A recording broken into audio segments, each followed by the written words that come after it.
And hi again. Welcome to Blues Game Day Live. It's the Kelly Show today. John Kelly and Kelly Chase here. I like it. That's the way it should be. That's the way it should be every day. Right. Blues Kelly squared. There you go. Yeah. Blues and Oilers tonight, and the Blues kicking off a 5-game homestand. It's a special night here tonight, Kelly Chase. In addition to the big game, it's also Blues social media night tonight. Use the hashtag BluesSocial, and you could win great prizes, including an autographed jersey tonight. I'd like that. Actually, I could use that. I've got a lot of auctions coming up that I'm helping with, and I could use a couple of them. I'll be between the benches working it. There you go. There you go. But we want all fans to participate, and it should be a lot of fun. Again, a lot of great prizes. We have some, a Tarasenko emoji here, Kelly. What is this all? That's pretty good, That's the baby-faced version. Right. Right. Yeah, that was about 10 years ago. Right, that's not the tethered look. Right, yes. Right? He's a tough guy now. So we got the Tarasenko.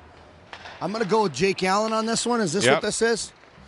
Or either goalie, Hutton, Allen, whatever. Right. You know, Pat Jablonski, who knows? Pat Jablonski, could be anybody. Pat Jablonski. What? That's just because we're buddies with him. Right. Right. Well, the goalie does have blue eyes, so I don't know who has blue eyes, actually. Okay, Jablonski, yeah. There you go. I never looked deeply into him, but yeah, I think. Oh, and we have another one here. Oh, look at the gap here. Oh, my goodness. The Swedish-Canadian, Alex Steen. It's very realistic. Yeah. He's missing a tooth or two. Well, actually, there should be more of a gap there. Right. I think there's more of a spread in than the Toothless Wonder. Right. All right. So okay. So you get the picture. Yeah, hopefully everyone participates tonight in Blues social media tonight. Let's talk about the game tonight. The Blues coming off a 3-game Western trip. They won the last 2 and played really well in both Edmonton and Vancouver. Right. Well, they did. And listen, they keep themselves in hockey games, certainly.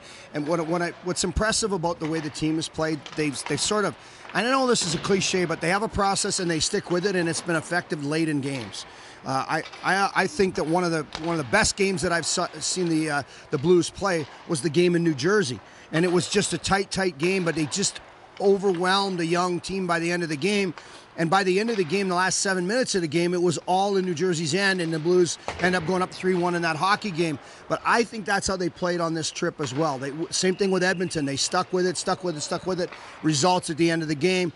And then in Vancouver, the same sort of a thing where you just kept playing the way, making the D turn on the soft side chips, and then wearing them down with some physical play, countering the puck back and forth, and the next thing you know, they come up with a victory. And for me right now, that's just a total team effort. You mentioned that Jersey game. I thought maybe their best overall game was the game at Edmonton Thursday, and I thought Edmonton early on tried to intimidate the Blues. Right. They went after them. Larson with an elbow to Edmondson. I don't know if it woke up the Blues, but they played a man's game on Thursday. Well, they did, and the reason that I like the way they played again is because it was like they had a game plan, and everybody has accepted a role and said, I'm just going to do what I can do to try and give us an opportunity, and they just kept coming at Edmonton, kept coming at them, and the next thing you know, the results were there. So that's an early lesson in the season, is to know that you can play that type of a game, and if you stick with that style of play, you're going to make yourself effective and you give yourself a chance to win every night, and the results have been there. Meanwhile, the Blues hopefully get Jay Bolmeister back tonight. He's been cleared to play. Of course, he broke his ankle in training camp, and that's going to be a big boost for this club, I think, especially on the PK, Kelly. No question about it. I mean, this is such a unsung hero for this team. When you're a guy that is, I talked to Bo about it too, and I'm like, how do you go that long and you don't have injuries? He said, hey, there's a lot of miles on the body. And, he went so long without having injuries, and then, it catches up with you in this game. Every day you come to the rink, you leave something behind in this league. And in Jay Bolmeister's case, it kind of caught up with him. And the frustrating thing for him was he'd never really been in a situation where he'd sat a long time.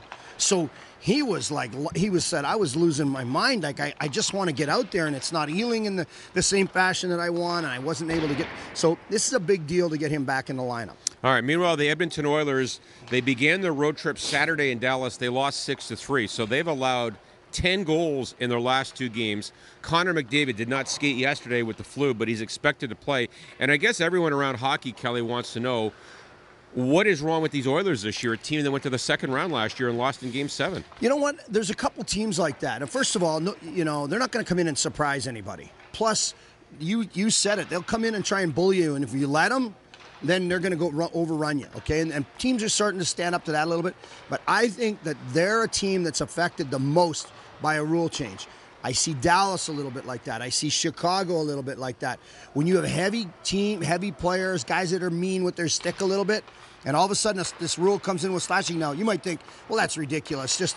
But that's how they kept a lot of guys to the outside.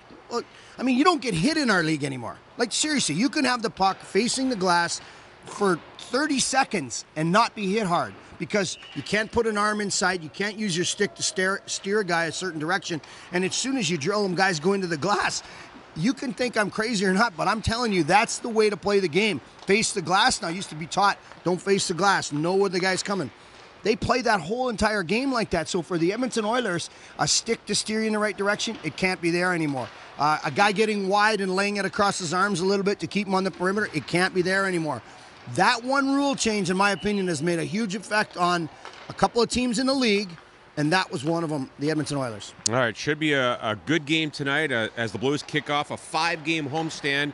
There are tickets available, and you're going to have the call on KMOX starting at 7 o'clock tonight. The game's on NBCSN, so Panger and I will be in a luxury suite with popcorn and nachos and everything. And a cocktail. There you go, right.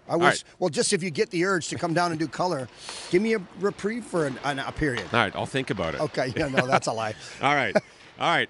Go Blues tonight, home against the Edmonton Oilers. That's Blues Game Day Live. Kelly and Kelly.